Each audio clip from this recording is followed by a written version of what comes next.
Halo teman-teman semua, selamat datang kembali di channel WPU bersama saya Sandika Galih. Dan di video kali ini kita bakal membahas mengenai logika pemrograman atau logika programming. Ya, saya yakin pasti teman-teman pernah mendengar istilah, kalau jadi programmer mah yang penting logikanya, yang penting logika kita jalan, misalnya gitu ya. Nah, tapi apa sih sebetulnya yang disebut dengan logika pemrograman? Ya, karena kalau misalkan kita ngomongin logika itu harus hati-hati. Apalagi di dunia IT. Karena kalau ngebahas logika tuh istilah logika banyak banget teman-teman. Kalau kalian mahasiswa IT pasti pernah dengar yang namanya logika matematik. Terus nanti belajar AI gitu misalnya ya teman-teman belajar logika preposisi. Atau pernah ngedenger yang namanya logika formal atau logika informal. Jadi istilahnya banyak. Nah, kita harus samain dulu persepsinya, supaya nanti pas kita ngomongin logika pemrograman, itu kita sama-sama ngerti ya. Nah, jadi sebetulnya secara definisi, yang namanya logika itu adalah ilmu berpikir, yang kita gunakan untuk melakukan reasoning atau penalaran. Nah, secara umum logika ini terdiri dari dua jenis, ada logika formal dan juga logika informal. Logika formal itu adalah logika yang ada di dalam ilmu matematik misalnya ya, sedangkan logika informal itu biasanya dipakai kalau misalnya kita mau menguji kebenaran sebuah argumen, contohnya gitu. Jadi jangan-jangan yang pada saat kita ngomongin logika seorang programmer itu harus jalan, itu bahkan maksudnya adalah logika komputasional yang dibahas di pola pikir komputasional atau computational thinking. Nah, di mana kita di dalamnya itu melakukan sebuah problem solving, yang di mana itu di dalamnya kita melakukan sebuah problem solving atau pemecahan masalah.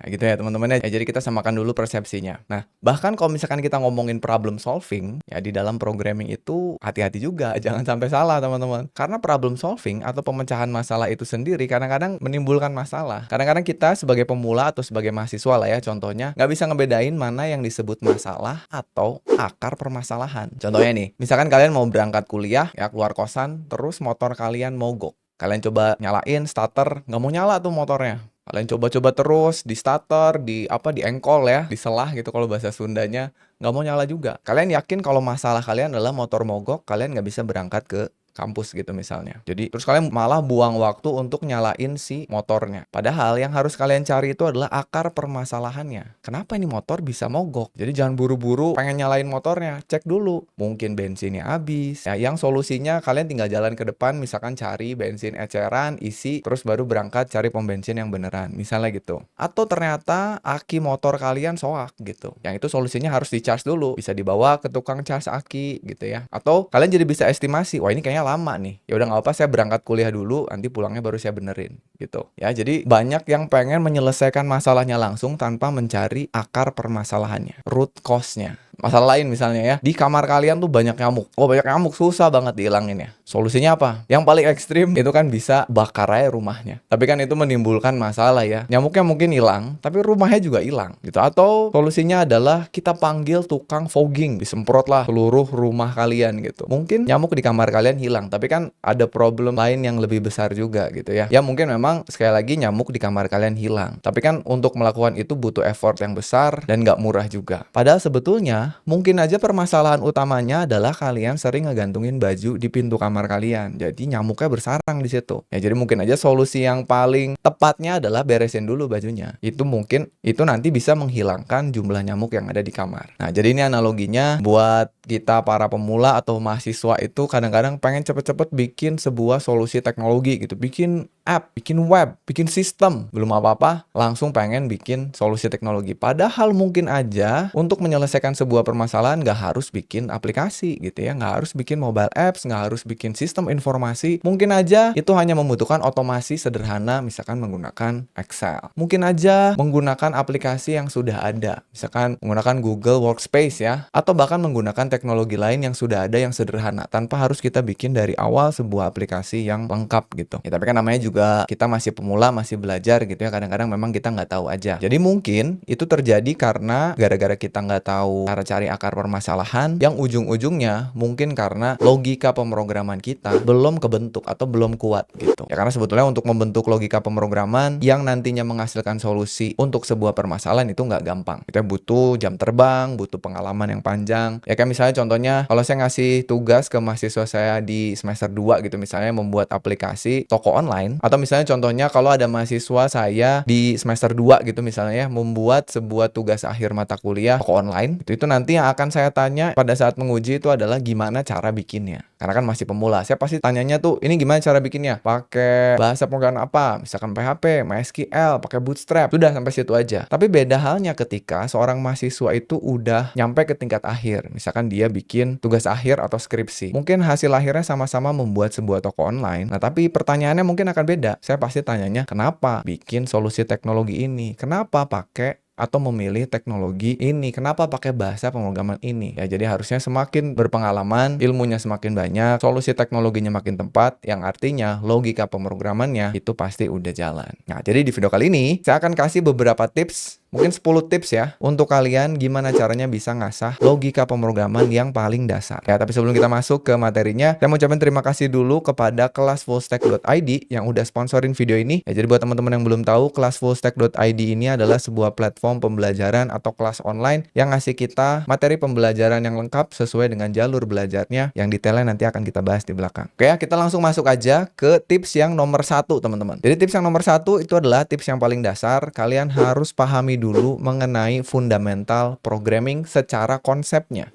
Ya, banyak teman-teman yang pengen buru-buru praktek tanpa memahami definisi atau konsep dari sebuah materi gitu ya. Misalnya variabel, tipe data, pengulangan, pengkondisian. Coba sebelum kita praktek, memang praktek sangat penting ya. Bahkan itu nanti ada di tips-tips yang lain ya. Tapi pahami dulu sebenarnya apa itu variabel, definisinya apa, kenapa sih kita butuh variabel. Tuh, kadang-kadang hal yang sesimpel itu kalau saya tanyain ke mahasiswa tingkat akhir suka agak bingung juga. Apa itu variabel? Nah, secara definisi bingung. Padahal mungkin udah pakai setiap harinya gitu, udah tahu cara pakainya, tapi definisinya bingung. Jadi pahami dulu, balik lagi dulu ke konsep, minimal tahu lah bisa ngejelasin apa itu konsep-konsep dasar dalam pemrograman. Cari tahu ada konsep dasar apa aja, pahami tiap-tiap konsepnya. Yang pertama menurut saya penting banget kita tahu ya. Terus naik yang kedua, tips yang kedua adalah masuk ke struktur data dan algoritma. Nah, ini juga banyak yang nge-skip ya.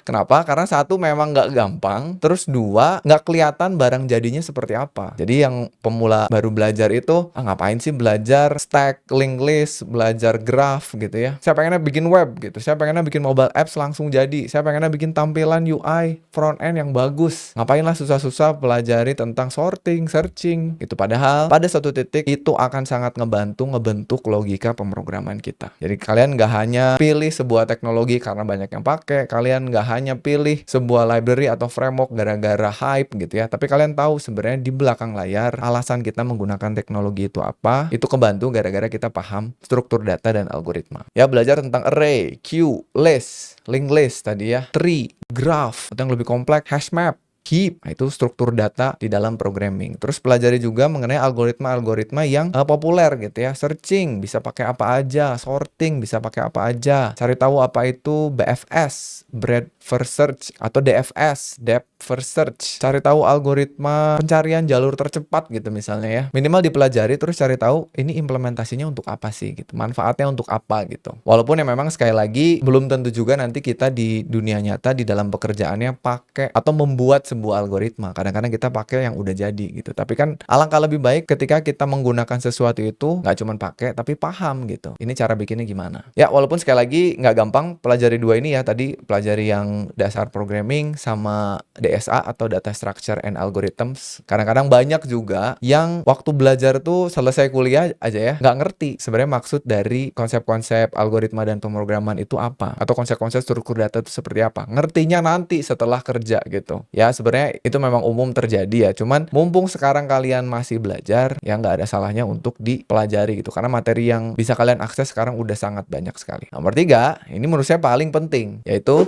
latihan, dan latihan. Latihan untuk mengerjakan soal-soal programming atau tantangan-tantangan coding gitu ya. Karena saat ini banyak banget website yang menyediakan tantangan-tantangan coding yang ada hubungannya sama tadi ya, dasar-dasar pemrograman dan juga algoritma dan struktur data. Kalian bisa pakai, yang sering saya pakai itu ini ya, Code Wars. Nah, jadi Code Wars ini adalah sebuah website yang bisa membuat kita latihan ya. Ada bagian praktis, kita bisa lihat soal-soal latihan banyak banget, ribuan ya, bahkan mungkin puluhan ribu. Mulai dari yang gampang banget, belajar fundamental, sampai yang paling susah. Itu nggak cuman belajar coding, tapi juga optimasinya gitu ya. Nggak cuman sampai bisa solve problem, tapi harus bisa solve problem dengan waktu yang cepat, dengan memori yang sedikit, seoptimal mungkin ya. Yang sering saya pakai itu Code Wars, tapi teman bisa pakai yang lain ya. Ada yang namanya Leetcode.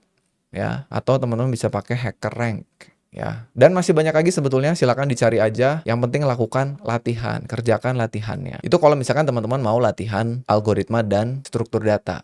Nah, tapi kalau misalkan teman-teman mau latihannya untuk membuat sebuah aplikasi, ya teman-teman bisa kunjungi websitenya sponsor kita, yaitu kelasfullstack.id, teman-teman. Jadi, sekali lagi, kelasfullstack.id ini adalah sebuah kelas online yang bisa kalian ikuti ya.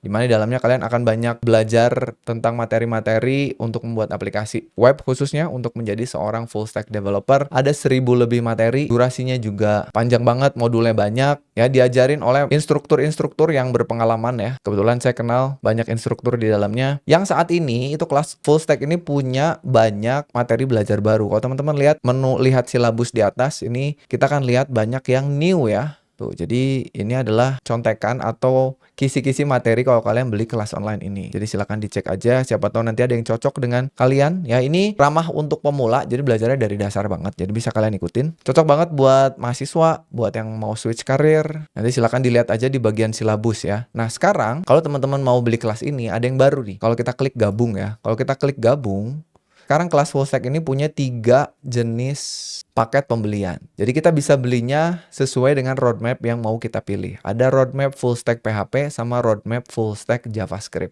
Jadi kalau misalkan kalian pengen jadi, udah tahu gitu ya, pengen jadi PHP developer, pilih yang ini. Kalau kalian udah tahu pengen jadi JavaScript developer, pilihnya yang ini. Tapi kalau mau semuanya juga boleh, kalian bisa pilih yang di bawah ini, bundling semua kelas. Jadi kalau beli ini, semua akses ke materi terbuka. Dan ingat, harga kelasnya semakin lama itu akan semakin bertambah karena materinya juga makin banyak nanti ya. Jadi saran saya gabungnya dari sekarang, biar harganya nggak naik lagi gitu.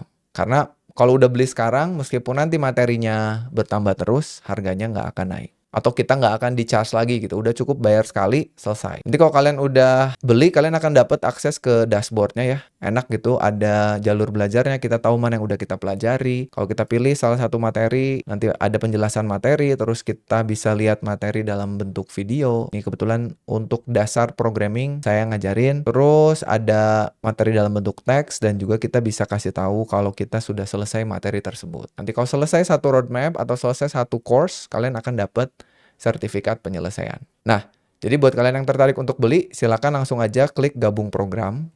Nanti di sini ada gabung program. Silakan diisi aja datanya, terus jangan lupa kalian bisa masukkan kode kupon ya. Ada 2 kode kupon.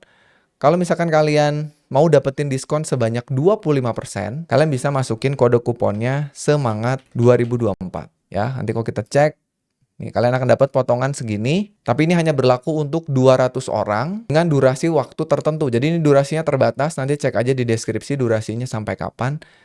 Jadi 200 orang dan terbatas. Tapi kalau misalkan kalian mau pakai kode kupon member WPU, nah ini bisa dipakai kapanpun, tapi diskonnya hanya 15%. Tapi lumayan juga ya. Jadi silakan digunakan, bisa pakai semangat 2024 dan member WPU. Ya, jadi kalau kalian tertarik, langsung aja kunjungi linknya di deskripsi video di bawah ini. Oke, sekarang kita masuk ke tips yang keempat. Tadi kan yang ketiga tuh latihan. Yang keempat, itu kalian bisa lakukan yang namanya dry run. Dan saran saya lakukan ini menggunakan kertas gitu. Jadi jangan remehkan ngoding di kertas, teman-teman ya. Apalagi kalau kalian mau menguji logika kalian. Jadi kalau ketemu ada soal, jangan langsung ngoding dulu, tapi coba kerjakan di kertas dulu. Itu namanya dry run. Kalian bisa menelusuri logika pemrograman kalian sebelum kalian minta compiler atau interpreternya jalanin program kalian. Ya, dulu waktu saya belajar, saya menggunakan yang namanya tracing table atau tabel penelusuran, di mana kita bisa menggunakan kertas untuk menelusuri looping kita. Cek mana variabel yang nilainya bertambah, mana variabel yang nilainya tidak bertambah, kapan loopingnya selesai. Itu menggunakan table tracing. Dan proses penelusurannya itu disebut dengan dry run. Jadi silakan dicari tahu gimana caranya ya. Banyak tutorialnya ya, cara melakukan dry run dan tracing table tadi. Nomor 5 yaitu konsistensi ya. Jadi sisihkan waktu setiap hari untuk mengerjakan latihannya. Jadi saya juga sedang mencoba ini. Saya sekarang setiap hari hari mengerjakan minimal 1 latihan yang ada di Code Wars. Ya, kalian bisa sisihkan menggunakan durasi waktu. Misalkan saya mau sejam kerjakan sebanyak mungkin latihan, atau mungkin kebalikannya. Saya mau sehari tuh ngerjakan 5 soal gitu misalnya ya. Terserah waktunya mau berapa, yang penting 5 soal tuh harus selesai. Luangkan waktu ya, jadi disiplin untuk menghasilkan konsistensi mengerjakan latihan setiap hari gitu ya. Mau sejam, mau setengah jam silakan. Nomor 6, jangan lupa untuk naikkan tingkat kesulitannya. Jadi setiap website tadi latihannya kan banyak ya, dan setiap latihan itu ada tingkat kesulitannya. Coba mulai dari yang paling gampang dulu, terus naik gitu ya. Kalau misalkan kalian, nah ini istilahnya kalau di dunia workout atau gym gitu ya, itu ada yang namanya progressive overload. Menciptakan otot yang maksimal, itu lakukan yang namanya progressive overload. Apa itu progressive overload? Jadi ceritanya, jadi secara teori repetisi yang paling efektif untuk membentuk otot itu kan 8 sampai 12 repetisi per satu setnya. Misalkan kalian mau latihan chest gitu ya, kalian bench press 8 sampai 12 repetisi. Nah, bebannya berapa, Pak? Nah, beda-beda tiap orang bebannya berapa. Kalau misalkan satu set itu kalian hanya kuat 6, berarti bebannya terlalu berat. Kurangin bebannya sampai minimal bisa 8. Tapi kalau misalkan dalam satu set tuh kalian bisa 15 tanpa kesusahan, bebannya terlalu ringan, tambahin. Nah, usahakan sampai nanti kalian 8 itu udah sangat kewalahan gitu ya. Pertahankan beban itu sampai yang tadinya 8, kalian tuh bisa 12. Pertahankan beban tersebut sampai tuh nanti kalian bisa jadi 12 gitu. Nah, kalau udah 12, terus bisa ke 13, artinya kalian udah harus naik beban. Itu contohnya. Sama seperti kita ngelatih di website coding ini. Kalau tadinya dalam 1 jam itu kalian bisa ngerjain 2 misalnya ya. Terus lama-lama kok bisa 5 dengan gampang gitu ya. Kalian bisa ngerjain 5, kayaknya udah saatnya naik levelnya. Tadinya kalau di Code Wars itu paling gampang tuh kan 8Q atau level 8. Naik tuh jadi level 7. Nanti pasti begitu naik level kesusahan tuh kalian. 1 jam mungkin bisa cuma 1 gitu. Nanti lama-lama jadi 2, lama-lama jadi 3 lagi. Nah, kalau misalkan udah mencapai 4 lagi, udah mulai terlalu gampang nih, naik lagi gitu. Jadi harus ada yang namanya progressive overload, naik tingkat terus. Tips berikutnya, tips yang ke-7, kalian harus kasih waktu untuk mengerjakan sebuah soal. Jangan lama-lama. Ya, jadi kalau ternyata kalian ngerjain satu soal kelamaan, itu mungkin aja soalnya terlalu susah atau tingkatannya terlalu tinggi. Gitu. Kasih durasi waktu, jangan sampai waktu kalian habis untuk mengerjakan satu soal. Misalkan 1 jam satu soal, kalau udah lebih dari 1 jam, skip ke soal berikutnya. Nggak usah terlalu berkutat di satu soal, karena kan soalnya banyak gitu ya. Nggak apa-apa, skip aja. Nah, ini masuk ke tips berikutnya yang ke-8. Kalau kesulitan, jangan ragu untuk melihat solusi yang dikasih oleh orang lain gitu. Jadi kalau kesulitan jangan di-skip begitu aja, tapi coba unlock jawabannya. Lihat orang lain tuh ngerjainnya gimana, pelajari gitu. Sehingga kalau nanti ke depannya kalian nemuin permasalahan yang sama, mungkin solusi itu bisa membantu gitu. Jadi jangan lama-lama, itu nomor 7. Nomor 8, kalau mentok nggak apa-apa, lihat aja solusi dari orang lain. Nah, nomor 9, baru terapkan apa yang sudah kalian pelajari ini. Ini kan latihan untuk logika pemrograman ya. Setelah kalian pelajari ke-8 tips tadi, terapkan untuk bikin project gitu. Nah, baru ujikan nih